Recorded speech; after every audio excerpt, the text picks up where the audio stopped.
Vous avez été nombreuses à me féliciter sous ma vidéo cheveux où je vous ouvrais mon cœur. Je vous remercie pour vos compliments, pour vos gentils mots. Et j'ai décidé de partager 5 faits pour moi qui m'ont aidé, 5 pratiques qui m'ont aidé à me réconcilier avec mon cheveu et surtout à réussir à labourer mes cheveux. Moi, c'est une longue histoire de je t'aime moi non plus. Et aujourd'hui, je suis mais tellement fière. C'est hier mercredi, j'ai ma copine qui m'a vue, elle m'a pas reconnue, elle me dit mais je parlais à son petit garçon et elle était de loin avec sa fille. Elle était tellement choquée, elle me dit mais tu devrais les porter plus souvent comme ça, c'est magnifique tes cheveux. Donc du coup je me suis dit pourquoi ne pas partager avec une maman comme moi ces 5 astuces là qui vont lui permettre de s'encourager et puis surtout de reprendre en main ses cheveux. Alors, j'ai mes petites notes ici. En 1, aimer ses cheveux. Ça paraît évident, ça paraît bête dit comme ça. Mais honnêtement, moi, dans ma pratique quotidienne, dans tous les domaines de ma vie, je me suis rendu compte que quand on aime quelque chose, on en prend soin. Quand on aime quelque chose, on s'investit pour que ça puisse fonctionner. Donc, c'est la même chose pour vos cheveux.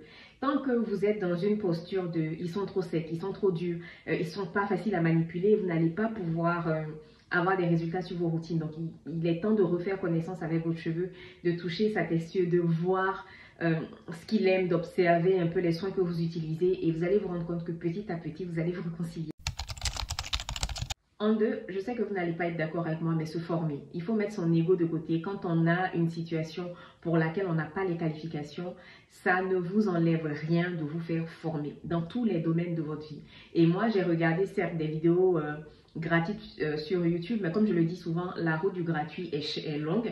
Donc, si tu veux avoir des résultats concrets, il y a tellement de femmes aujourd'hui sur cette plateforme Nocista qui sont plus avancées que nous, qui peuvent t'accompagner, qui peuvent t'aider. Donc, tu regardes et puis la personne avec laquelle tu as un feeling, tu vas vers elle tout simplement pour qu'elle t'accompagne pour un coaching ou pour une formation.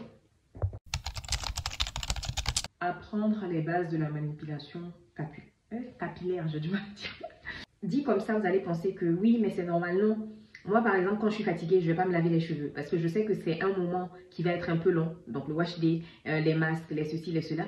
Donc, je vais le faire à un moment où je sais que je vais être douce envers mes cheveux. Je vais prendre le temps. Par exemple, avant, je démêlais mes cheveux à sec. Mais ça, si tu veux perdre de ta longueur, c'est ce que tu dois faire. Mes cheveux ne sont pas humides, je ne vais pas les peigner. Je ne les peigne jamais à sec. Et je les démêle ou je les peigne toujours avec une matière assez visqueuse. Donc, ce sont des petites choses que vous devez connaître, que vous devez apprendre.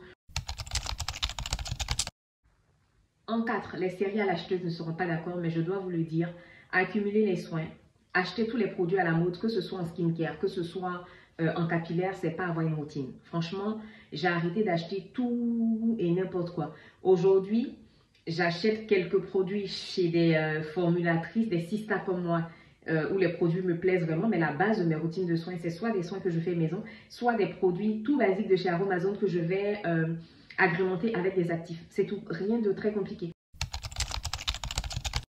En 5, ça c'est un conseil que je vais donner à tout le monde, faire confiance au processus. On est trop impatiente. Quand on commence un processus, quand on commence un cheminement, quand on commence quelque chose, on veut voir des résultats à tout prix dans les 2 secondes. Et quand vous ne lâchez pas prise sur certaines situations, vous avez de la frustration tout simplement. Est-ce que vous voyez la rime? C'est pareil pour la peau. Vous achetez les produits, en 2 jours vous voulez des résultats et quand vous n'avez pas de résultats, vous allez aller racheter autre chose. Franchement, c'est une perte de temps, c'est une perte d'énergie, c'est une perte d'argent, c'est une perte d'estime de vous-même. Faites confiance au processus et laissez le temps au temps pour que les choses puissent se faire.